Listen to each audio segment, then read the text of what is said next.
Hajipur triple murder case అని ఒకటి చదివాను నేను. ఈ హాజీపూర్ అది బొమ్మల రామారంలో ఈ గ్రామం అది. సో ఏమైంది అంటే ఒకరోజు సాయంత్రం తల్లిదండ్రి నా ఆఫీస్కి వచ్చి మా పాప నిన్నటి నుంచి కనపడట్లేదు, స్కూల్ వెళ్ళారు, రిటర్న్ రాలే ఇంటికి అని.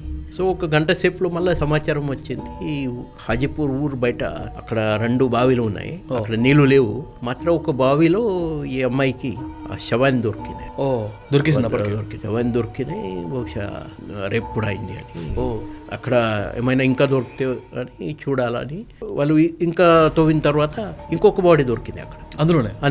మళ్ళీ ఈ బాడీ ఎవరిది అంటే ఒక 2-3 months క్రితం ఇంకొక పాప ఊరు నుంచి మిస్సింగ్ ఉన్నాయి, తర్వాత మళ్ళీ పక్కన ఉన్న ఇంకొక బావి ఉన్నాయి. నేను చెప్పాను అక్కడ కూడా చూడండి ఏమంతో, ఎందుకంటే అదే హాజీపూర్ గ్రామం నుంచి 2015లో కూడా ఒక అమ్మాయి మిస్ అయింది, మాత్రం దొరకలేదు. సో ఆ బావిలో కూడా మనం తవ్విన తర్వాత అక్కడ ఒక గొని సంచ, ఒక బ్యాగ్లో కొన్ని బోన్స్, ఈ స్కూల్ ఐడెంటిటీ కార్డ్ అన్నీ దొరికినాయి.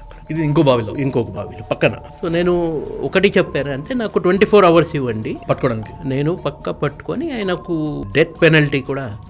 లక్కీలి ఏమైంది, అదే గ్రామం నుంచి ఒక మర్రి శ్రీనివాస్ రెడ్డి అని